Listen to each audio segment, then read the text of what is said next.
Hello guys, ఈ video scholarship గురించి చేయడం జరిగింది. ఆ స్కాలర్షిప్ అందిస్తుంది కోటక్ సురక్ష స్కాలర్షిప్ ప్రోగ్రామ్ 2024-2025 అనమాట. సో ఈ స్కాలర్షిప్ కి సెలెక్ట్ అయిన వాళ్ళకి అప్ టు 1 lakh రూపీస్ అనేది సెలెక్ట్ అయిన వాళ్ళకి ప్రొవైడ్ చేయడం జరుగుతుంది. ఇక స్కాలర్షిప్ కి సంబంధించి ఎవరు ఎలిజిబుల్ అవుతారు, ఏ డాక్యుమెంట్స్ కావాలి, ఎంత అమౌంట్ వస్తుంది, అదేవిధంగా సెలక్షన్ ప్రాసెస్ ఏ విధంగా ఉంటుంది అనే డీటెయిల్స్ గురించి తెలుసుకుందాం. ముందు ఎవరైతే మన ఛానల్ ఫస్ట్ టైం చూస్తుంటారో వాళ్ళు నా ఛానల్ సబ్స్క్రైబ్ చేసుకోండి. ఎందుకంటే ఇటువంటి వాల్యుబుల్ ఇన్ఫర్మేషన్ అనేది నేను ప్రొవైడ్ చేస్తుంటాను. ఇంటర్న్షిప్స్ కి సంబంధించి కానీ, స్కాలర్షిప్స్ కి సంబంధించి కానీ, స్టూడెంట్కి హెల్ప్ఫుల్ అయ్యే ఇన్ఫర్మేషన్ అని ప్రొవైడ్ చేస్తుంటారు అనమాట. సో మీరు కనుక సబ్స్క్రైబ్ చేసుకోకుంటే వెంటనే సబ్స్క్రైబ్ చేసుకోండి, ఓకేనా. ఇక డీటెయిల్స్లోకి వెళ్తే కనుక ఈ స్కాలర్షిప్ అనేది ముఖ్యంగా ఈ స్కాలర్షిప్ ఎవరైతే స్టూడెంట్స్ డిజేబిలిటీ ఉంటారో, పర్సన్ విత్ డిజేబిలిటీస్ పీడబ్ల్యూ ఎవరైతే ఉంటారో వాళ్ళకి ఈ స్కాలర్షిప్ అనేది ఎలిజిబుల్ అవుతారు అనమాట. సో ఇక్కడ 2 అప్లికేషన్స్ అయితే ఇవ్వడం జరిగింది. ఒక్కొక్క దాని గురించి ఎలిజిబుల్ డీటెయిల్స్ గురించి నేను డీటెయిల్గా చెప్తాను. ఫస్ట్ వచ్చి స్కూల్ స్టూడెంట్స్ అప్లికేషన్స్ అయితే వాళ్ళు ఇక్కడ అప్లై చేసుకోండి. ఇక స్కాలర్షిప్ ప్రోగ్రామ్ వచ్చేసి కాలేజ్ స్టూడెంట్స్ అయితే కనుక వాళ్ళు ఇక్కడ అప్లై చేసుకోండి అనమాట, ఓకేనా. ఇక్కడ ఫస్ట్ మనము స్కూల్ స్టూడెంట్స్ గురించి చెప్తాను, నేను ఎక్స్ప్లెయిన్ చేస్తాను. సో డేట్ ఎక్స్టెండ్ డేట్ కనుక చూసుకుంటే డెడ్ లైన్ 30th April ఈ యొక్క అప్లికేషన్ అనేది క్లోజ్ అవడం జరుగుతుంది అనమాట. సో ఎలిజిబిలిటీ కనుక చూసుకుంటే ముఖ్యంగా ఎవరైతే స్టూడెంట్స్ డిజేబిలిటీ ఉంటారో వాళ్ళు చదువుకుంటే అటువంటి స్టూడెంట్స్ ఇక వాళ్ళు ఎలిజిబుల్ అవుతారు. అది కూడా present class 9th 10th 11th 12th చదువుతున్న వాళ్ళు ఎలిజిబుల్ అవుతారు. వాళ్ళ యొక్క ప్రీవియస్ మార్క్స్ కనుక చూసుకుంటే ప్రీవియస్ మార్క్స్ 55% అనేది ప్రీవియస్ మార్క్స్ ఉండాలన్నమాట. ఆ తర్వాత నెక్స్ట్ వాళ్ళ యొక్క ఫ్యామిలీ ఇన్కమ్ అనేది 3,20,000 కంటే ఎక్కువ ఉండకూడదు అనమాట. ఒకవేళ ఉంటే వాళ్ళు నాట్ ఎలిజిబుల్ అనమాట. ఇక pan India applicants are eligible, అంటే పాన్ ఇండియా వైడ్ ఎవరున్నా ఫిజికల్ డిజేబుల్ స్టూడెంట్స్ ఎలిజిబుల్ అవుతారు. Children of employees Kotak securities కానీ, అదేవిధంగా బడ్డీ ఫోర్ స్టడీస్లో కనుక ఈ చిల్డ్రన్ యొక్క పేరెంట్స్ కనుక వర్క్ చేస్తుంటే ఆ చిల్డ్రన్స్ యొక్క స్కాలర్షిప్కి ఎలిజిబుల్ కాదనమాట, ఓకేనా. ఇక నెక్స్ట్ స్కాలర్షిప్ కి సెలెక్ట్ అయిన వాళ్ళకి 50,000 రూపీస్, ఈ స్కూల్ లెవెల్ కాబట్టి 50,000 రూపీస్ అనేది ఇవ్వడం జరుగుతుంది అనమాట. సో ఈ స్కాలర్షిప్ అమౌంట్ అనేది మీరు మీ యొక్క హాస్టల్ ఫీజు కానీ, మెస్ ఫీజెస్ కానీ, ఎక్స్పెన్సెస్ కి, బుక్స్ కి కానీ, ట్రావెల్ ఎక్స్పెన్స్ కానీ, స్టేషనరీకి, ఇక ఎడ్యుకేషన్ రిలేటెడ్ కి సంబంధించి యూటిలైజ్ చేసుకోవాలన్నమాట. ఇక నెక్స్ట్ దీనికి సంబంధించి డాక్యుమెంట్స్ కనుక చూసుకుంటే స్టూడెంట్ యొక్క ప్రూఫ్ ఐడెంటిటీ కార్డు సంబంధించి డాక్యుమెంట్ అప్లోడ్ చేయాల్సి ఉంటుంది. రేషన్ కార్డు కానీ, ఓటర్ ఐడి కార్డు ఏదైనా ఒకటి అప్లోడ్ చేయండి.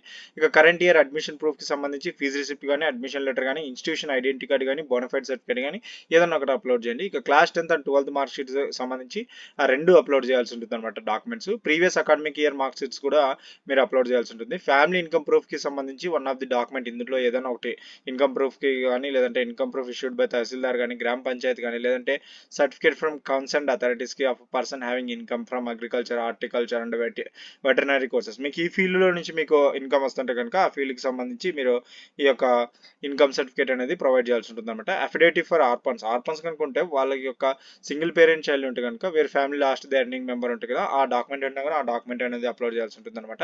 ఇక లాస్ట్ 3 months శాలరీ స్లిప్స్ అనేది కూడా మీరు ఫామ్ 16 కానీ, ఐటీఆర్ కానీ అది అప్లోడ్ చేయాల్సి ఉంటుంది అనమాట. ఏదైనా ఒక్కటి అప్లోడ్ చేస్తే సరిపోతుంది, అన్ని కాదు. ఫ్యామిలీ ఇన్కమ్ ప్రూఫ్ కి ఇక బీపీఎల్ రేషన్ కార్డు ఉన్నా, ఒకవేళ ఇవేం లేకుండా బీపీఎల్ రేషన్ కార్డు ఉన్నా సరిపోతుంది అనమాట.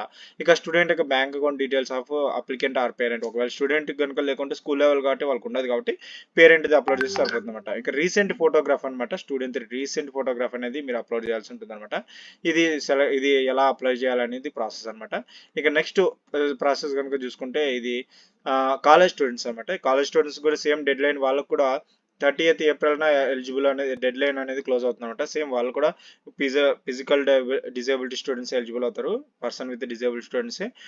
ప్రొఫెషనల్ గ్రాడ్యుయేషన్ కోసం కానీ, పర్సూయింగ్ జనరల్ కానీ, ప్రొఫెషనల్ గ్రాడ్యుయేషన్ కోర్సెస్ చదువుతున్న వాళ్ళు ఎలిజిబుల్ అవుతారు. వాళ్ళ యొక్క ప్రీవియస్ మార్క్స్ కూడా సేమ్ 55% ఉండాలి.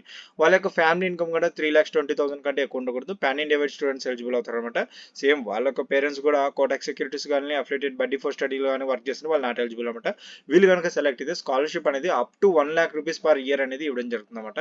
సో వీళ్ళు కూడా ఈ ఎక్స్పెన్సెస్ స్కాలర్షిప్ అమౌంట్ అనేది సెలెక్ట్ అయితే మీరు ఇక మీకు సంబంధించి నెసెసరీ థింగ్స్ కి యూటిలైజ్ చేసుకోవాలన్నమాట. సేమ్ డాక్యుమెంట్స్ కూడా వాళ్ళకి ఏ డాక్యుమెంట్స్ ఉన్నాయి వీళ్ళకి కూడా అదే డాక్యుమెంట్స్ అనేది అప్లోడ్ చేయాల్సి ఉంటుంది అనమాట. ఎక్స్ట్రా అయితే ఏం లేదు, ఓకే, మీరు చూడొచ్చు ఇక్కడ.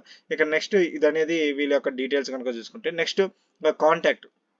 ఇన్ కేస్ మీకు ఏమైనా క్వారీస్ ఉంటే కనుక వాళ్ళ యొక్క మొబైల్ నెంబర్స్ అయితే ఇవ్వడం జరిగింది. ల్యాండ్లైన్ నెంబర్కి వాళ్ళు Monday to Friday 10 AM to 6 PM అవైలబుల్గా ఉంటారు అనమాట. వాళ్ళు అదేవిధంగా మెయిల్ ఐడి కూడా వాళ్ళు ప్రొవైడ్ చేశారు.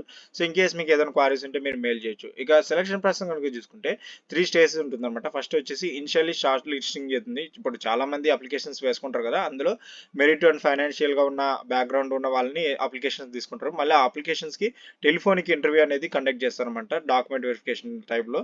మరి ఆ తర్వాత నెక్స్ట్ అందులో నుంచి కొంతమంది తీసి మళ్ళీ స్కాలర్షిప్ ప్రొవైడర్స్ ని ఫైనల్ గా వాళ్ళని చేస్తారు. వాళ్ళకి సెలక్షన్ అనేది ఈ కోటక్ సెక్యూరిటీస్ వాళ్ళు అండ్ బడ్డీ ఫర్ స్టడీ వాళ్ళు కండక్ట్ చేసి వాళ్ళని సెలెక్ట్ చేయడం జరుగుతుంది అనమాట. ఇక సెలెక్ట్ అయిన వాళ్ళకి స్కాలర్షిప్ అమౌంట్ అనేది డైరెక్ట్గా మీకు బ్యాంక్ అకౌంట్ ఏదైతే ఇచ్చింటారో ఆ బ్యాంక్ అకౌంట్లోకి డైరెక్ట్గా ప్రొవైడ్ చేయడం జరుగుతుంది అనమాట, క్రెడిట్ చేయడం జరుగుతుంది. ఇక next is to apply renewal. Okay, in case ఇప్పుడు ప్రెసెంట్ రిన్యూవల్ కూడా ఉందన్నమాట దీనికి. సో మీకు నెక్స్ట్ టైం మీరు సెలెక్ట్ అయిన తర్వాత రిన్యూవల్ కూడా చేసుకోవచ్చు. అప్పుడు వచ్చినప్పుడు మీరు జాగ్రత్తగా రిన్యూవల్ చేసుకొని నోటిఫికేషన్ వచ్చినప్పుడు మిస్ కాకుండా ఉంటారు.